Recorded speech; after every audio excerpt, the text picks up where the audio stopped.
ಪಾಕ್ ಎದೆಯಲ್ಲಿ ನಡುಕ ಹುಟ್ಟಿಸಿದ ಭಾರತದ ವೀರಪುತ್ರ ವಿಂಗ್ ಕಮಾಂಡರ್ ಅಭಿನಂದನ್ ವರ್ಧಮಾನ್. ನಮಸ್ಕಾರ, ಸುದ್ದಿ ಜಗತ್ತಿಗೆ ಸ್ವಾಗತ. ಒಬ್ಬಂಟಿಯಾಗಿ ಶತ್ರುಗಳ ನೆಲಕ್ಕೆ ನುಗ್ಗಿ ಅವರ ಯುದ್ಧ ವಿಮಾನವನ್ನೇ ಹೊಡೆದುರುಳಿಸಿದ ಕಥೆ ನೀವು ಕೇಳಿದ್ದೀರಾ? ಶತ್ರುಗಳ ಕೈಗೆ ಸಿಕ್ಕಿಬಿದ್ದರೂ ಮುಖದಲ್ಲಿ ಕಿಂಚಿತ್ತೂ ಭಯವಿಲ್ಲದೆ ನಕ್ಕು ಕಪ್ ಕಾಫಿ ಕುಡಿದ ಆ ವೀರನ ಮುಖವನ್ನು ನಾವ್ಯಾರೂ ಮರೆಯಲು ಸಾಧ್ಯವಿಲ್ಲ. ಹೌದು, ನಾವು ಮಾತನಾಡುತ್ತಿರುವುದು ಭಾರತದ ಹೆಮ್ಮೆಯ ಪುತ್ರ ವಿಂಗ್ ಕಮಾಂಡರ್ ಅಭಿನಂದನ್ ವರ್ಧಮಾನ್ ಅವರ ಬಗ್ಗೆ. ಬನ್ನಿ ಇಂದಿನ ಸಂಚಿಕೆಯಲ್ಲಿ ಆ ಸಾಹಸದ ಕಥೆಯನ್ನ ನೋಡೋಣ. 2019 ಫೆಬ್ರವರಿ 14 ಭಾರತೀಯರ ಪಾಲಿಗೆ ಕರಾಳ ದಿನ.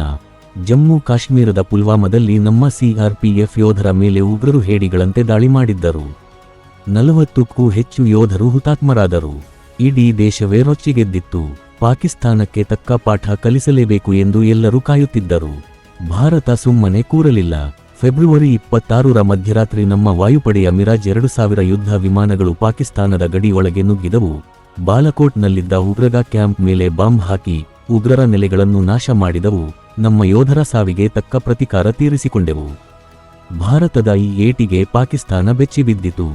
ಮರುದಿನವೇ ಅಂದರೆ ಫೆಬ್ರವರಿ 27ರಂದು ತನ್ನ F-16 ಯುದ್ಧ ವಿಮಾನಗಳನ್ನು ಭಾರತದ ಗಡಿಯೊಳಗೆ ಕಳುಹಿಸಿತು.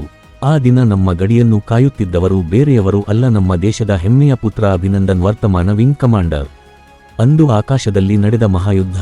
ಪಾಕಿಸ್ತಾನದ ವಿಮಾನಗಳು ಬರುತ್ತಿದ್ದಂತೆ ಅಭಿನಂದನ್ MiG-21 ವಿಮಾನದ ಮೂಲಕ ಆಕಾಶಕ್ಕೆ ಹಾರಿದರು. ಪಾಕಿಸ್ತಾನದ ಬಳಿ ಇದ್ದದ್ದು ಅಮೆರಿಕದಲ್ಲಿ ತಯಾರಾದ ಅತ್ಯಾಧುನಿಕ F-16 ವಿಮಾನಗಳು. ನಮ್ಮ ಅಭಿನಂದನ್ ಬಲೆ ಇದ್ದಿದ್ದು ಅದಕ್ಕಿಂತ ಕಡಿಮೆ ಸಾಮರ್ಥ್ಯವುಳ್ಳ MiG-21. MiG-21 ಹಳೆ ವಿಮಾನವಾದರೆ F-16 ತುಂಬಾ ಅಡ್ವಾನ್ಸ್ ವಿಮಾನ. ಆದರೆ ಅಭಿನಂದನ್ ತಮ್ಮ ಅದ್ಭುತ ಸ್ಕಿಲ್ ಬಳಸಿ F-16 ವಿಮಾನವನ್ನು ಅಟ್ಟಿಸಿಕೊಂಡು ಹೋಗಿ ಹೊಡೆದುರುಳಿಸಿದರು.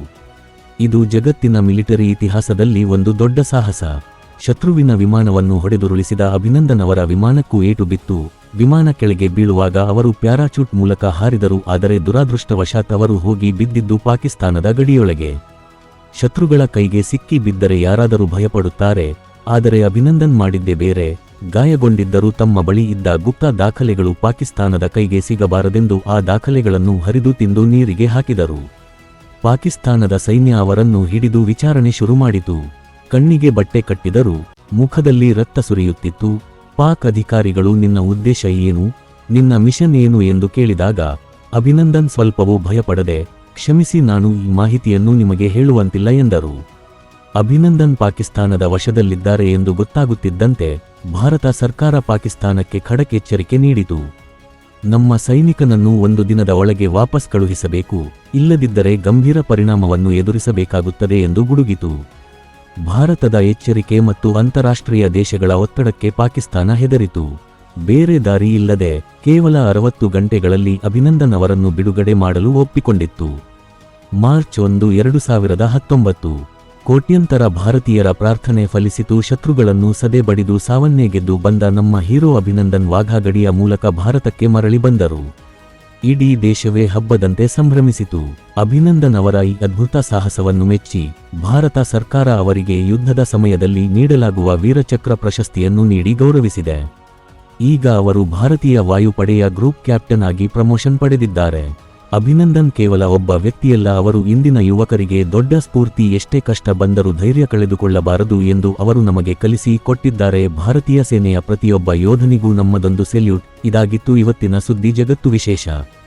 ಮತ್ತೊಂದು ಕುತೂಹಲಕಾರಿ ಕಥೆಯೊಂದಿಗೆ ನಿಮ್ಮ ಮುಂದೆ ಬರುತ್ತೇನೆ. ನಮಸ್ಕಾರ, ಜೈ ಹಿಂದ್.